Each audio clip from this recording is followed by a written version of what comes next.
Welcome to GT on 4 from Donington Park. Round 1 from Brands Hatch was certainly a war of attrition. Out of the 20 starters, only 7 had the legs to make it to the finish.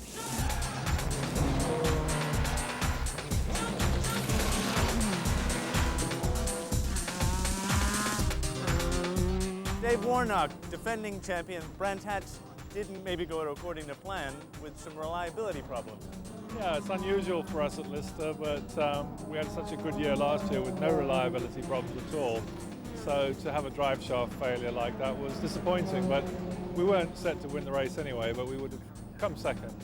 Was that as a result of the incident with the Ferrari? There was a little bit of a coming together with the Lister and the Ferrari. Is that why you went out, or was it something else? I think there's some discussion that it was something else that actually caused the problem.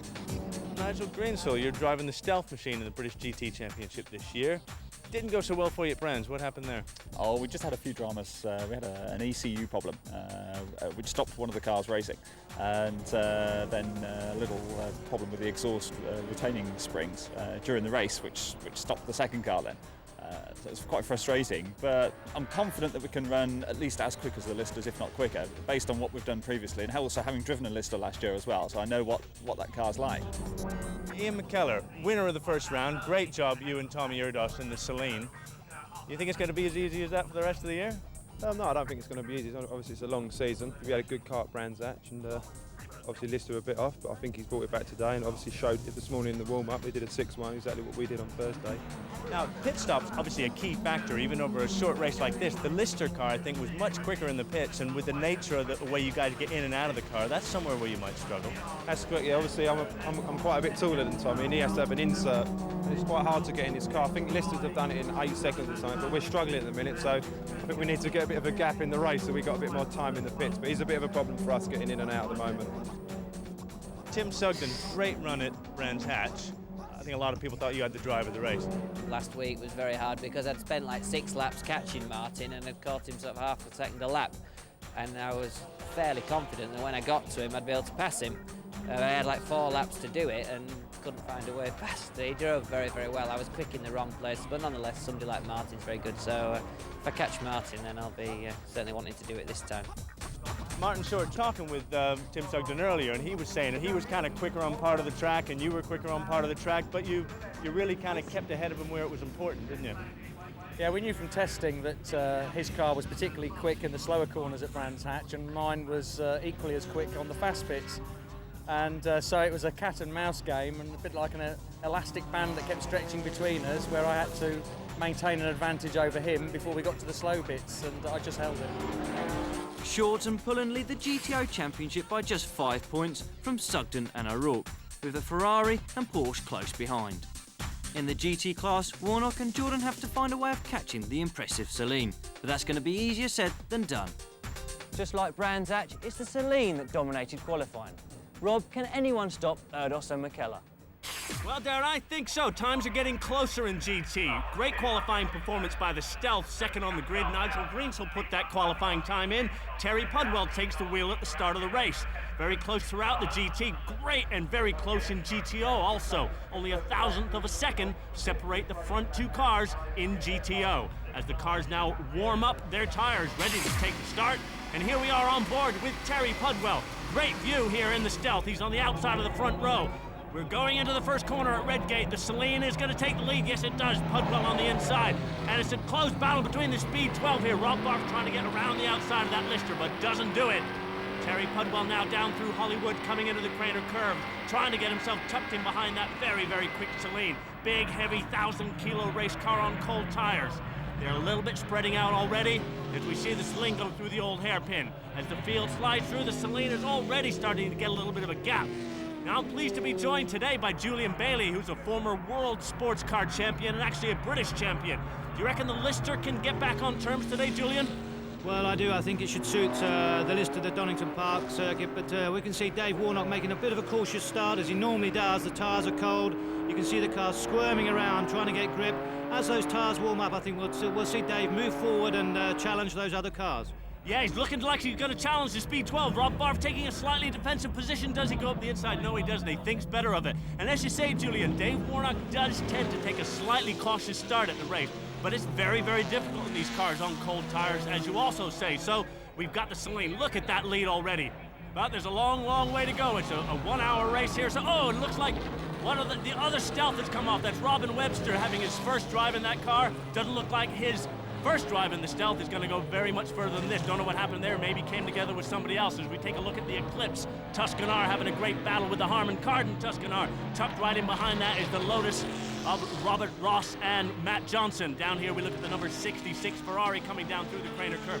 Good battle here down in GTO. Now, David Leslie actually had a test in that car during the week and gave a little bit of knowledge to that team, helped them to just kind of dial the car a little bit better, and they're going well. That is Marco Attard behind the wheel of that car right now, going to hand over later on to his co-driver. We go on board with John Hartshorn in the Harman Kardon Tuscanar. He goes through McLean's here, tucked in behind Matt Johnson in the Lotus, going up toward the very, very difficult Coppice Corner, and here we're taking a look at the Masters Motorsport Ultima. Now, they've had a very, very difficult time in the start of their onslaught onto the British Championship. Haven't really had a lot of good running, and it looks like they're continuing with their bad luck. Julian, that's a lot of fuel coming out of that car. Well, it looks like water to me. Oh, sorry to interrupt you there, Julian, but that's the 22 car Robin Webster. Looked like he got it a little bit further on, but talk about a mix of fortunes for the stealth team. There we are, Terry Pudwell doing a good job, just managing to stay in front of the speed 12. The 22 car Robin Webster is not going to continue on in this race. News we have from the pit lane is that came together with, I think it is Mike Newton in the Porsche GTO car, so we don't know what actually happened there. Great move by Warnock, Julian. Well, yeah, fantastic move. That's where the Lister really does score on downforce down those fast corners. Dave Warnock building his confidence now, and he's really flying. Now, it's interesting you say that because the Lister doesn't look as slick as something like the Celine, but it does generate a lot of downforce with the nose and the rear wing on that car. Yeah, they've done a lot of work on downforce, and that's where it's really paying off. And you know, he's going to start eating into the lead now. I feel sure his confidence is there, and the car's going really well. You can see the speed off the corner, and you know, he should have a go down the chicane. Yeah, it looks like he's going to do, and Terry Pudwell takes a defensive position. Completely different looking GT cars here as we see the big Lister just trying, nearly sliding up on the inside of Terry Pudwell, but he does well to hold off Dave Warnock, who has definitely got warm tires. He's warmed himself up as a driver, and he's really flying in that Lister now. Now, Redgate's a great corner because he can take a slightly wide line into here if he wants to and just come out quicker, maybe have a go down into the old hairpin again. Well, again, you know, as the last lap, he's going to have a lot of downforce through here. You can see really closing in on the stealth now. Should be quick through this corner. Maybe he'll line him up, and he's having another go. Yeah, the car's absolutely fantastic. Yeah, fantastic move there. Just as you say, Julian, he really lined him up through the fast left-hander of the Craner curves there. And that's the superior performance. Even though he's tucked in behind the other car, still getting a lot of downforce on the front end of that Lister. As we look now, Dave Warnock goes through here. Now, he is doing a good job. We can see that the Celine is just getting a little bit ahead, but it's not as much of a gap as a lot of people thought it might do. Now, this is the Graham Nash Motorsport GTO Porsche, which is actually the same team. We look at Graham Nash, the team boss, looking at the car there. The number 47 Porsche is actually in the same team as the Celine. That came together with the 22 Stealth. That's why that's in pit lane. And we now look at Dave Warnock, just starting to ease a little bit of a gap away now from Terry Pudwell. And he really, really wants to work hard to try and keep that gap. Not as much as we thought, Julian. No, I'd say he's not actually getting away as much as we thought, but now we can see there's another overtaking mover being lined up here. Oh, Rob Barth, yeah, just, nearly, and I think they're going to touch other. Yes, they do. Great move there by Rob Barth. I feel a bit sorry for the stealth there. Looks like it's getting bullied by the bigger cars. Just pushed out the way, but aggressive driving, but it paid off. Yeah, it's a great bit of driving here by Terry Pudwell. As we see, I think that's Mike Newton getting out of that number 47 Porsche. See him wearing the Hans device there, which is a safety device a lot of the drivers are wearing now. And but not a good day for Mike Newton and Chris Maries, who doesn't even get a pedal in that car. As we look at two Ferraris here, followed closely. Let's take a look at this Porsche here. This is being driven by Peter Cook. Now, this is a GT car that started on the back of the grid, didn't turn up for the race until Sunday morning. Now, the guy behind the wheel of that car is Peter Cook. He's the owner and driver of that car. He's going to be handing it over to the Australian driver, Neil Cunningham. And right now, they are really coming through the field well. As we take a look at the battle of these two 360 Ferraris here. Great move there by Callum Lockie on the inside of Marco Attard. And he's moving through the field. He also started on the back of the grid. So that Porsche and that leading Ferrari right now are really scything their way through the field. And that Porsche lines up, going to be very, very much quicker than the GTO Ferrari down that back straight. As a matter of fact, the Porsche is one of the fastest cars down the speed trap as we go down here into the chicane. See, the Ferrari should be able to get on the brakes a little bit later, but Peter Cook just manages to get through. As we look at Callum Lockie go through in the Ferrari. Now that GTO Ferrari, the number 48 car, should be challenging for victory in GTO. They started on the back of the grid. They're making a good move through. See him down into Redgate here. Julian, tough circuit on brakes this circuit, isn't it? Yeah, it's notorious. The cars, you know, they're obviously very heavy, carrying a load of fuel now, full tanks, 100 litres, and it really does work the brakes very, very hard round here. Now we see Dave Warnock here lining up that Tuscanar, and as he goes through, going up towards Copper's Corner, making a good run here, Julian. Yeah, it's a difficult time now for David. He's got to catch the other car, you know, not lose too much time, but he's equally got to be very careful with some of the back markers. It's easy to make a mistake. They don't see you, and you ruin your whole race. Yeah, absolutely. As we see, he's going to line up yet another GTO car, which is Steve O'Rourke in the Porsche. Now he's going to be handing that car over as we go on board with Steve O'Rourke. He's going to hand that car over to Tim Sugden. Tim Sugden and Martin Short had a great battle in qualifying, literally 1,000th of a second separating those two cars. Tommy Erdos puts another lap on the Lotus here of Matt Johnson. As we take a look, it's a little bit of unfortunate time here for the number 19 Marcos, Julian. It looks like brakes, we just mentioned them, and you can see a lot of smoke coming off those front wheels, and it looks like they've overcooked the front discs. That's a big, heavy car, the Marcos, isn't it? So they're going to suffer with brake problems. We're on board with Rob Barf now. Rob Barf puts a lap down on that Marcos as he goes through McLean's corner. Oh, and the door flapping open on that Speed 12. Doesn't want that to happen. We'll take a look at Mike Jordan looking to make his pit stop. Race is getting hot. The brakes are getting hot. We're going to pit stops. Join us after the break.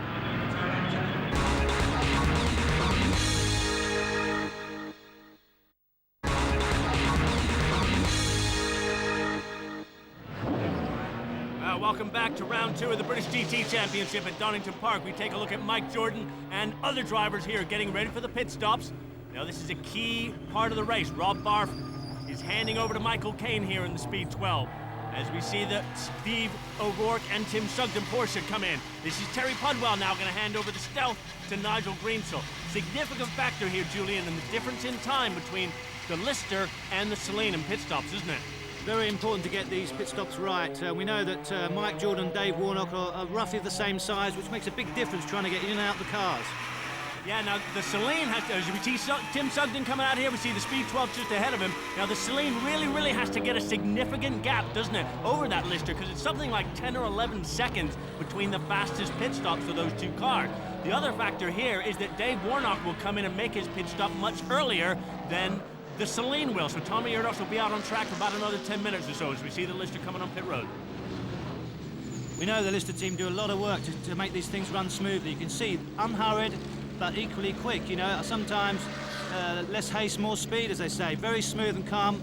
They're off already, and he'll be doing his belts up. Oh, he stalled it! Yeah, not very good at all. As you say, less haste, more speed. But that did look very slick indeed. And when you look at some of the other pit stops, which we'll see shortly, there is sometimes a little bit of frantic element to those, and the Lister guys are so cool. It's very easy to panic, you know, to try and get in the car before the other driver's out. You know, you're under pressure, but as I say, if you can just calmly do it, as we saw there, apart from stalling the car, of course, you actually come out a lot better. Yeah, and speaking of cool, Mike Jordan just looks so cool behind the wheel here down at the Crater Curves as he goes in the old hairpin. Now again, he's got a warmed-up racing car. He's got warm tires on that car, and so he's able to get in the groove a little bit quicker. Now this is the Harman Kardon Tuscanar here in GTO, as we see John Hartshorn being pulled out of the car there by Dennis Leach, and we see Piers Johnson going to get into that car. Now they have had a troubled season so far. When they get the car running together, and the 61 Ohana car looks like it also has problems. I was saying that that Harman Kardon car, when they get it running quickly, it is very quick indeed. Now here, Jamie Davis on the right.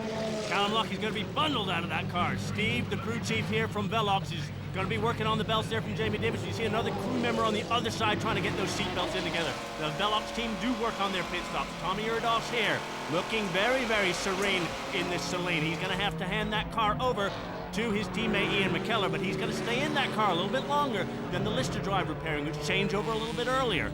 Now we've got him just coming in behind the Jones Brothers Porsche. Now these guys are having a good run today at Donington Park, yet to take a win in the British GT Championship and GTO. Today might be their day. Tommy Erdos dives up the inside, going down into the hairpin. Hard on the brakes here in the Saleen. Now he wants to get past these back markers. Oh, and it looks like, he ran a little bit wide. Julian, what happened there? He did some kind of mistake. Well, I don't think it's a mistake. I think, again, as we said earlier, brake problems.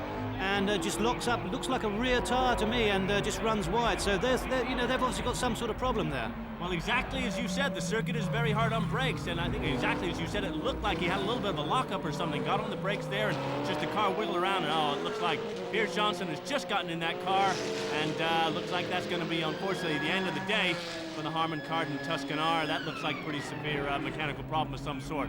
All right, down into the old hairpin here. We've got Tommy Erdos leading the field. Jamie Davis fresh into that Velox Ferrari, and Jamie Davis is just nearly kind of gets in together with the front end of that Celine. And we see the number 77 Porsche being able to get away from that Ferrari a little bit. Now we know now, Julian, don't we, that Tommy Erdos is under pressure to have as big a gap as possible between him and the second place car. We take a look here, Dennis Leach on the right, Piers Johnson on the left here. Not a good day here for these guys. And Dennis Leach, a bullion character, the guy who runs those cars, but looks like he's not having a great day. Piers Johnson takes his helmet off. I was saying to Julian, he has to really try and have as much of a gap as possible, because again, it comes down to this pit stops again, isn't it? Yeah, I mean, they've got to make sure that they don't make any mistakes, do it coolly, and make sure that they don't lose too much time against the Lister. But Tommy looks like he's taking it quite easy, actually. A nice, relaxed driving style. You know, he's quick, very quick, this guy, and he makes it look so easy. Well, it's like all you guys when you're driving these things fast. It looks like, the good drivers always do make it look easy as he goes down here through the old hairpin. Checking out his gauges, looking ahead as he drives down through one of the quickest parts of the track. Now, that's the Eclipse Tuscanaur, the number 69 car. That's Shane Lynch is going to be jumping into that car, former Boys Own star, and just behind him, Martin Short also in the Tuscanaur, taking over from the young Simon Pullen, winners of round 1 in the GTO class. Now again, they had a great qualifying session. We hear from the pit lane that Simon Pullen, as he first got out in that car, has been starting to complain a little bit of understeer in the Zavex Tuscan, so not running as quick as they'd like to. Tommy Erdos here puts another lap around Donington Park as he goes through the chicane. He's really got the hammer down. No, he's coming into the pit lane. This is going to be a very important pit stop. The very diminutive Tommy Erdos, Brazilian driver, is going to hand over to the much taller Ian McKellar. Now, this is the chance now for the Lister. Can it actually get round here and get through McLean, through Coppice, down the straight, through the chicane, and actually get ahead of the Celine? Erdos comes out. McKellar's going to slot into that car. You can see it's so much more difficult in a Celine than it is in a Lister. They have to try and do the seatbelts up. We're coming down the back straight here, down in the chicane. A good tow here offered by the Morgan as Mike Jordan, he's fresh. He's got the tires warmed up as a driver. He's bang on it right now, and he knows this is a significant part of the race. Can he actually get ahead as the Celine has to stay to 60 kilometers an hour? The Lister is coming down into Redgate. Is the Celine going to come out just in front of it? No, it just slots in behind. Fantastic timing of the pit stop there. For the Lister team means they take advantage on the track. They took advantage in the pit lane, and they now lead this race. Well, this is a whole new race here. Lister are leading. Ian McKellar, fresh into that Celine, is going to have to really work hard now to get on terms with Mike Jordan. Well, yeah, now's a hard time for Ian McKellar. He's out of the pits now. You can see the car ahead of him. He's got to get on it straight away. You know, it takes a couple of laps for these guys to warm up, for all of us, really. And, you know, he's just got to push his car, get his confidence in it, and not let Jordan get away from him. Well, that's, as you say, very difficult. He's under a lot of pressure here as Jordan goes up into Coppice. And very difficult corner here, blind on the approach to it. And looks like Jordan's actually starting to pull away here a little bit already. But again, McKellar's fresh into the car. He's got warm tires. It's not like he's got new tires on there. He's also doesn't have any new fuel on board. So as soon as he can get himself into a groove, we look at Mike Jordan just check the mirrors as he turns into the chicane. He knows he's got that race-winning Celine just tucked in behind him here. But again, looking cool and calm, Julian. Yeah, he'll be checking the mirrors. You can see he's closed up slightly. So, you know, Jordan's under a bit of pressure. But, you know, he's a cool character. There's traffic between them. All the time he can see the gap. He's going to be happy. Yeah, well, as we go down here through the crater curve, these Celine just jut out from behind the number 77 Porsche. Now, Mike Jordan drives the car you're looking at here. His team actually prepared that number 77 Porsche, which looks like it may be going to its first GTO win for the Jones brothers. But right now, it's all about Ian McKellar chasing down. As we look here at Alex Pilgrim, who's actually driving in the race today on his own. He's taking a break in the pit lane. Now, Mike Jordan, he's putting in some very quick lap times. Ian McKellar, it looked like... Did I see that right, Julian? Ian McKellar running a little bit wide. Seems he ran wide of that. Cool, let's have a look. Can you see the dust? And Ian McKellar is off. It looks like he's run through it. He's spinning the car off. We don't know what happened here, Julian. Could it be a brake problem? It looked like we saw him go off camera there, running far, far too wide. Has he stalled the engine on that car? He's got a little bit, he's just on the approach to Coppa's corner. Mike Jordan goes serenely on, it's just in front of him. Well, that was Nigel Greenswell spinning there, Julian, but the Celine, much more significant spin in this race. Well, hopefully we'll have another look at that, but that's one of your worst nightmares there for Jordan. You know, a car spinning in front of you, leading the race. You've really got to watch out for everybody. Sometimes it's not their fault. As we see, Nigel Greenswell does manage to get that car going again, and he's back into racing competition. And we take a look at this replay, Julian. Well, we can't really see what happens on the entry, but we know that car's been locking rear brakes. You can see he's got power there. He's driven through the gravel trap, spins again on the grass. You know, to me, it may be that he braked slightly too late, locked to rear, and put him off the track, and of course he's lost the engine. I think you've called that bang on, Julian. I think what happened there is we saw significantly Tommy Erdos having a little bit of brake problem. Maybe if Ian McKellar had the same problem going into that quicker corner, but as you say, he did have power also, as we see Neil Cunningham now in this GT Porsche challenging Nigel Greenswell for a position. And he slides up through there, going in through Swan's corner into McLean's. Great drive by these guys in the Porsche from the back of the grid. Again, we've heard down from pit lane that Terry Pudwell complained that the Stealth has been suffering from a little bit of oversteer. And Nigel Greenswell has confirmed that as he's gotten back into the car. You can see the car dancing around a little bit. You can see he's struggling there with grip. The car was sliding all over that place there, so he's going to have an interesting last part of the race, just trying to hold on to that car. Yeah, well, this is a good battle here. It's been off camera, but that Porsche has been sliding through. Dave Beecroft there, the crew chief of the Speedworks team that run that Stealth. He's in communication with the driver, Nigel Greenswell. I'm sure telling him just to try and get that car home. Well, this is victory here in GTO. If they could just get it through. Victory for the number 77 Pressy Spark Eurotech car, Godfrey Jones and David Jones.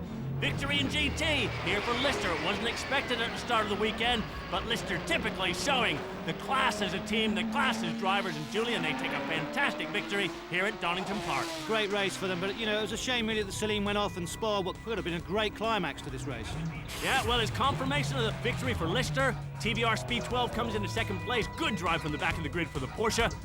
And the first victory ever in GTO from the number 77 Porsche. We talked to Mike Jordan. Pit stops are pretty fast. You know, David and I use the same seat position and we practice long and hard, so we do get a bit of time back there. But to be honest, when McKellar came out behind me, I could see he was going to try hard for the first 2 or 3 laps. And I think we've probably got the answer for him today. He went off at McLean's. I don't know if he had a problem or just ran out of brakes. Now we're really pleased. It just backed it off a little bit at the end there. You know, circuit uses a lot of wide open throttle around here, and all the GT cars are a bit marginal on fuel. So Lawrence was on the radio saying just roll it back a little bit and bring it to the end.